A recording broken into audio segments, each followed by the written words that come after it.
Hello and welcome to Froch on Fighting with me, Carl Froch, the Cobra, former unified champ, Hall of Famer. You know the jazz.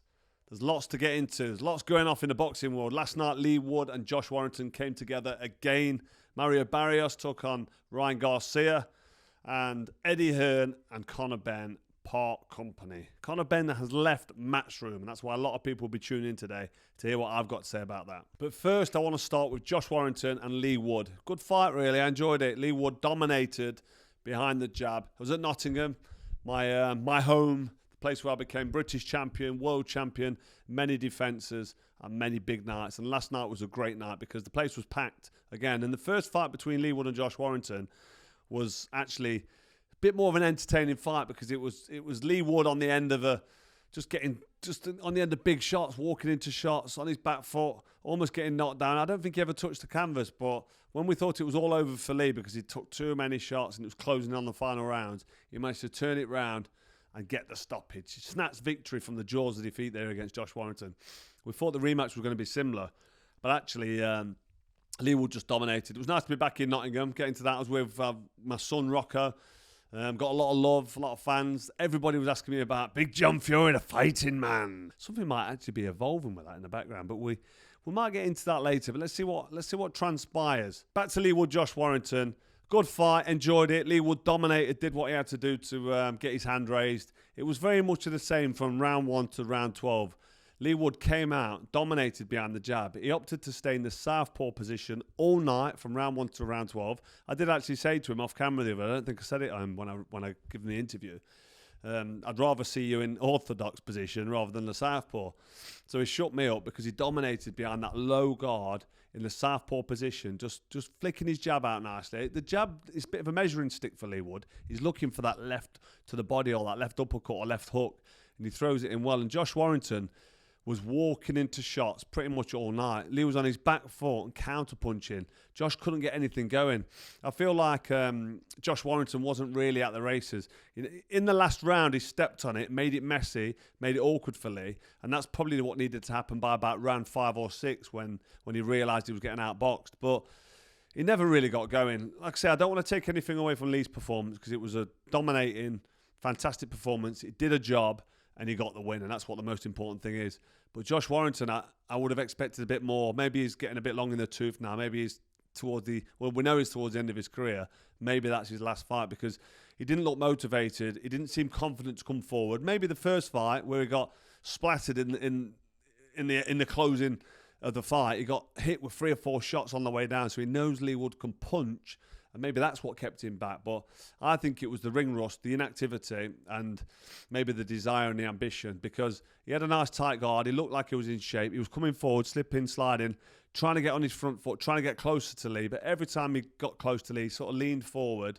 Leigh was able to just tie him up, and then the referee just brought him apart. So it was Leigh dominating at range behind the southpaw stance, picking shots, the right hook, the left uppercut, the left straight down to the body. So good body shots, good head shots, good counter punching, and Josh Warrington could never really get going. He never really got into the fight. I mentioned earlier in the last round, he got close to Leigh. He would have known the final bell was coming, so he would have been a bit, right, I've got to get going here. But what he did in that last round, when he came close to Leigh and stopped pushing him around and getting his head in a little bit and pushing him back and trying to make the fight messy, he would have had to have done that from about round 5 or 6 to be in this fight. But unfortunately, he never got going. Couldn't do anything about Leigh Wood's speed and accuracy. And it was a bit of a one-sided performance from Leigh Wood. Dominated. And fair play to him. I mean, there's not really much else to report on that fight. It was just a very business-like performance from Leigh Wood, getting the job done against sort of an under-ambitious Josh Warrington, who I don't think will fight again based on that performance. I don't think he comes back. There's no need to, really. But boxers prove me wrong all the time. We'll come out of retirement. We see it all the time, don't we? Fighters fighting when they shouldn't really be fighting. But Leigh Wood maybe gets an opportunity now to get one more big one last payday before he hangs the gloves up. Maybe 1 or 2 because he looked quite fresh. He looked slick. He was fast. It was good for 12 rounds. He wasn't untouched. Don't think, if you've not seen the fight, I don't think he didn't get caught because he had a bad swelling above his ran underneath his right eye. He had some marks. His nose was bleeding by about round 2 or 3.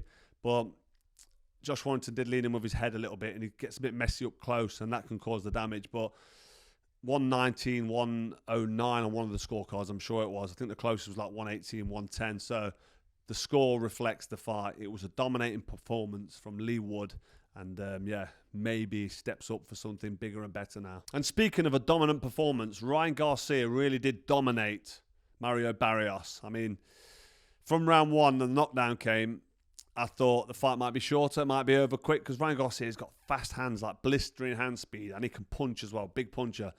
Barios just doesn't seem to do anything special. He's a good all-rounder. Let's not forget his last fight, he went the distance with a 48-year-old Manny Pacquiao.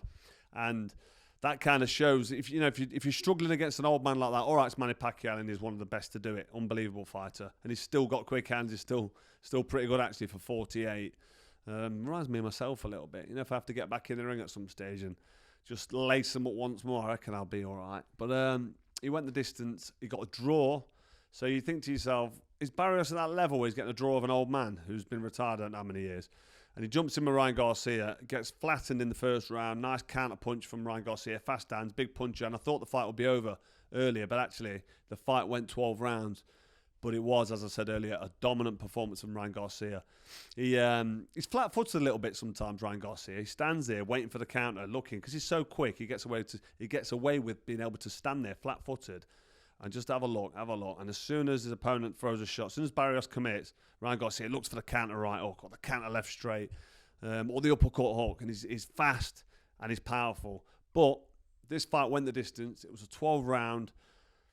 Solid performance from Ryan Garcia. He got the job done, won quite wide on points. Ryan Garcia dominated him, and I think there's more to come from Garcia, which is nice to see because this is a guy who's flashy, good-looking kid, massive social media presence. He's a big star, he's a big name. When he fights, people get excited. And for him to go in there and put a dominant performance against Barios, it shows that he's got a bit of a future in the game. So exciting times for Ryan Garcia. Well done to him. So what is next for Ryan Garcia? He called out Shakur Stevenson in the ring. And we saw Shakur Stevenson against Teofimo Lopez last time out in New York. We was out there for that one. And total dominant performance from Shakur Stevenson. Hard to pick against him. Ryan Garcia can punch. He's naturally bigger. So it's a good fight. You'd probably back Shakur Stevenson to beat anybody. But Ryan Garcia, when he's firing and when he's up for it, he's got fast hands. He's got a lot of power, and he may be a little bit too big for Shakur Stevenson, but we'll find out. But that's a great fight. Them two had a few verbals, nothing really spicy. I think they were smiling at the end of it, but potentially that's a fight that could happen for Ryan Garcia next. And Conor Benn's in the mix because he was talking about Shakur Stevenson in that same sort of environment, wanting to fight him next after his win with Teofimo Lopez, Shakur Stevenson's win. And I don't know, a lot of people didn't really give that much credence. I don't think Conor Benn's kind of ready for Shakur Stevenson, because Shakur really is a dominant, a 4-weight world champion, top fighter, unbelievable skill set with ridiculous fast hands, good boxing ability, and it's difficult to hit, difficult to catch. So a fight with Shakur and Ryan Garcia would actually be a good fight. Conor Benn's chucking his name in the hat, in the mix. Be careful what you wish for, young man. That's a tough fight for him. I'd like to see him have a couple of steady ones before that. Just step up to world level, have a couple of world level. Maybe a Barios is a better fight for Conor Benn. But if he's headhunting a world title, Barios has just been beat now, so it's not a massive fight, is it? Certainly not a world title fight. But yeah, interesting times for Ryan Garcia. He's back in business now, and look forward to what transpires. Right, so I mentioned Conor Benn there, so let's get straight into it. This is probably why you've tuned in. Conor Benn splits up, and we say splits up because it was a romantic relationship, wasn't it, between him and Eddie Hearn, and the whole failed drugs test scenario, and Eddie Hearn backing him, and Eddie said that he's fought on the hills for him, he's took bullets, and to be fair, Eddie has had Conor Benn's back since he failed the drugs test, right up until his comeback fights, up to and including the 2 fights with Chris Eubank Jr., which actually made Conor Benn a massive star. He's become a crossover name. He's become a massive star in British boxing. Probably one of the biggest names, actually, within world boxing, it would be fair to say. Conor Benn. As ridiculous as that sounds for a boxing purist, I'm talking about somebody who's never fought for an area title. That's like whichever area you're from, like the Midlands area or the Southern area if you're down in London. Or a British title, or a Commonwealth title, or a European title. You sort of grow through the rankings, build up your experience, build up your belts, and then from then, if you become a European champion, you usually get a top 10 in the world ranking, and then you can challenge for a world title. Conor Benn's not done any of that. He's done absolutely nothing in the pro game in terms of accolades, in terms of world titles. But he's a massive name in the sport, whether you like it or not. He's had 2 humdingers. Well, one humdinger with Chris Eubank Jr. and one sort of mismatch because Eubank just turned up like half man, didn't he? He didn't even have any energy in him. Didn't really throw a punch and just got chased around the ring for 12 rounds that night at Tottenham in the rematch, and it was a bit of a non-fight, wasn't it? But Conor Benn got the win, did his job, and yeah, fair play to him. But he split with Eddie Hearn, and it's big news and everybody's talking about it because Conor Benn and Eddie Hearn have had this partnership through the whole story from day one. Really, Conor's been looked after and matchmates and backed by Eddie Hearn, and Eddie Hearn's done a fantastic job for him. These two I thought was tight. I've heard Conor Benn on numerous occasions saying, "My loyalty can't be touched. Look, it's not about money; it's about loyalty." And now all of a sudden he's left Eddie Hearn, and Eddie looks devastated. I've listened to a couple of interviews what he's done, and he seems genuinely upset and devastated, which is a shame on him, a shame for him because he's heavily invested emotionally and financially with Conor Benn. But they've done good things together. But I'd just say business is business. I mean, I'm not really that arsed about fighters breaking up with promoters. I'm more interested if fighters leave trainers because the fighter-trainer relationship, which is Conor Benn and Tony Sims, that's more important than his relationship with Eddie Hearn.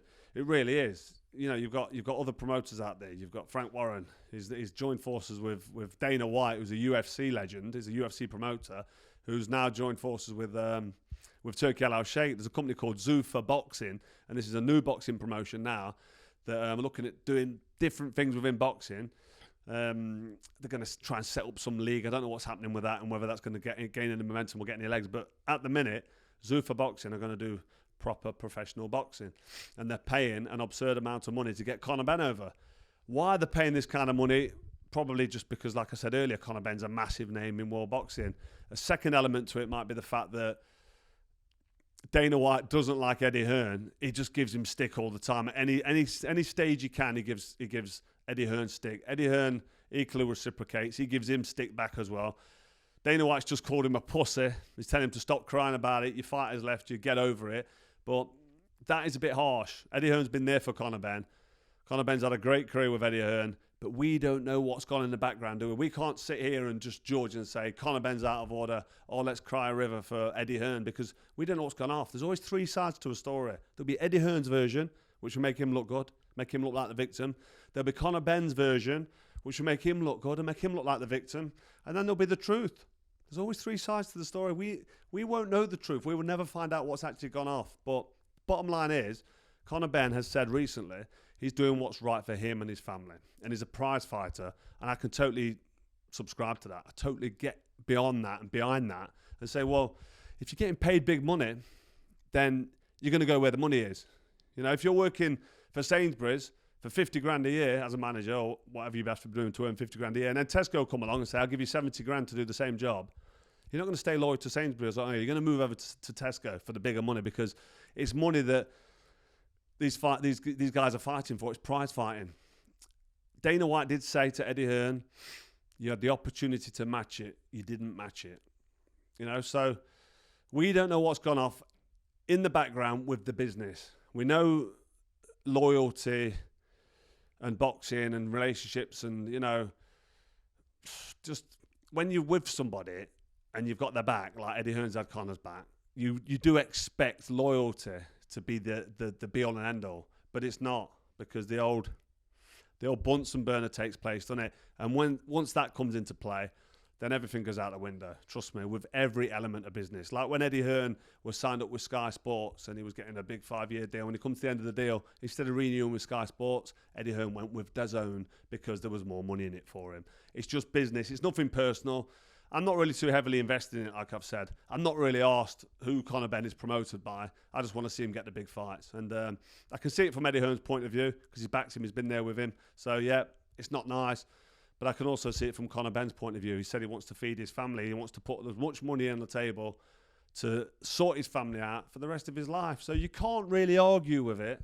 Problem that Zuffa Boxing have got now, they've paid $15 million for Conor Benn.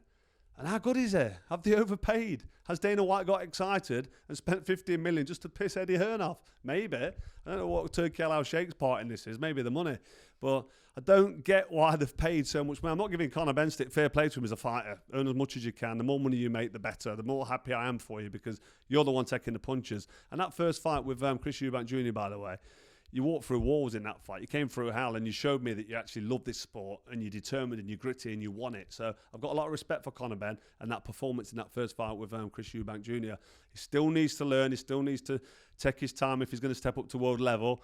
But that's another story. But he is where he is. He's been paid 15 million quid reportedly for a one-fight deal for Zuffa Boxing. So I can't see that being totally true. Why would they spend that kind of money for one fight if he's then a free agent after that? Because he could just go over, have this one fight, bank the cash, and then go back to Eddie Hearn. I can't see them being that stupid. There'll be more in the background to this contract than what we understand and what we know. One of the biggest talking points for this split has been this phone call that never happened. Eddie Hearn just wanted a chance to speak to Conor Benn and talk to him about it. And Conor was like, no, I don't want to talk to you. It's all too hot at the minute. I've heard an interview of him doing recently, and he's just said it was all a bit too heated, all a bit too fresh. So I didn't want to talk to him. He said his team Matchroom all the way. So he's back in Matchroom. He's given Matchroom a lot of credit. He's acknowledging the fact that Eddie Hearn's done a fantastic job for him and backed him. And it's nothing personal. It's business. Again, business. If you want a friend in business, get yourself a nice Labrador. I've got a little Chihuahua. My best mate in the world. Tried to bite me the other day, actually, when I give him a little tease him with his biscuits. But anyway, dogs have got your back and they look after you and they sort you. The only way you're going to have a friend in business is to have a canine, I'm telling you, because when money's involved, no matter who you are, what you've done together, or what history you've got, it goes out the window. And that goes for Eddie Hearn, that goes for Dana White, Turki Al Sheikh, Conor Benn, anybody. Trust me, especially boxing. It's the vestige remains of the Wild West. Nobody really fucking gives a shit. It's just dog eat dog. That's the game. And Eddie Hearn knows this as well, so he shouldn't get too upset. Dana White's calling him a but Dana White's got this thing against Eddie Hearn, and they've got this little competition going where they give each other a stick. But to be honest, I don't want to say Eddie's out of his league. He's a great promoter. He's in America. He's done what he's done in England. He's a fantastic promoter. He works hard. But when you look at Dana White, he's got Donald Trump on speed dial, for fuck's sake. He's in with Turki Al Sheikh. There's a guy called Nick Khan who's well connected. They might be putting a show on at the White House. So there's levels to the game and levels to the world. And Dana White really is leagues beyond Eddie Hearn, unfortunately. Not necessarily in the boxing world, but with connections and with the old backing.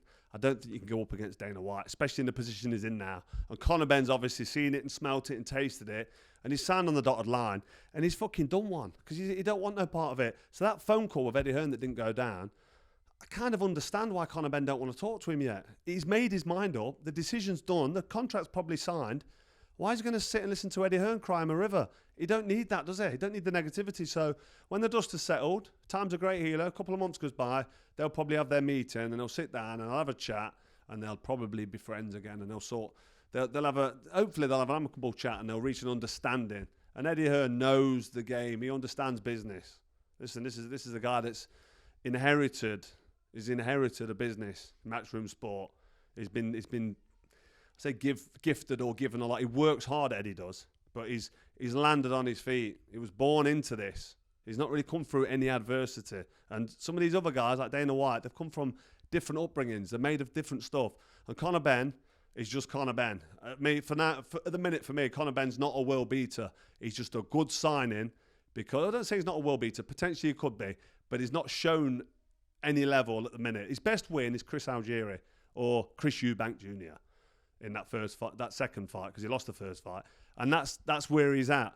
So there's still a lot to prove for Conor Benn. I think he can do it. He's young enough, he's ambitious enough, he's fit enough, he's crazy enough to get in there with anybody, because he's talking a good one against all these names. Shakur Stevenson, maybe Teofimo Lopez, Barios, who's just been beat, maybe Ryan Garcia. Let him jump in there, let him prove me and everybody else wrong who doesn't think he's ready for world level. But it's a good signing. He's done what he's had to do for him and his family, as he said. The old Bunsen burner, the big dollar. And Eddie Hearn, I'm sure, will get over it, and he can cry himself to sleep in his gold-plated mansion and the massive amounts of value that Matchroom Sports has. I know it's a bit of a kick in the stones. It's a bit of an ego whooping, but he's going to have to move on with it, innit? Because I don't think it's going to change. Conor Benn's made his mind up. And like I said earlier, I don't think this is a one-fight deal. I think Conor Benn's gone and he's gone for good. And good luck to him. So that's it for another episode of Froch on Fighting. Thank you for tuning in. Thank you to all the new subscribers. I've had tens of thousands of new subscribers. I've had millions of views across the platform this week. It's just been fantastic. My Netflix debut, I really enjoyed that. Big John Fury was in my face, but he couldn't see me. Don't know what went off there. And obviously we've had the build-up for the Leigh Wood fight, Josh Warrington, got Dave Allen on. It's just been great. Those who are new to the channel, this is how I roll. I just do it down the barrel. I tell it how it is. And if I upset people along the way telling my truth, then I'm not really too concerned, as you can probably tell. But let me tell you something as well. I was at the Leigh Wood Josh Warrington fight last night. A lot of fans were asking me about John Fury, saying, is it staged? Is this real? I'll be totally straight with you. This is real. As far as I'm concerned, when somebody starts running the mouth and threatening me, I take it very seriously. This is not staged. This is not a pantomime, as much as it could look like one. If I end up in the ring with him, it will look like a pantomime, but it's not. This is real, and I mean what I say when I'm talking about John Fury. But for now, I'll just leave it at that. Thanks for tuning in. God bless.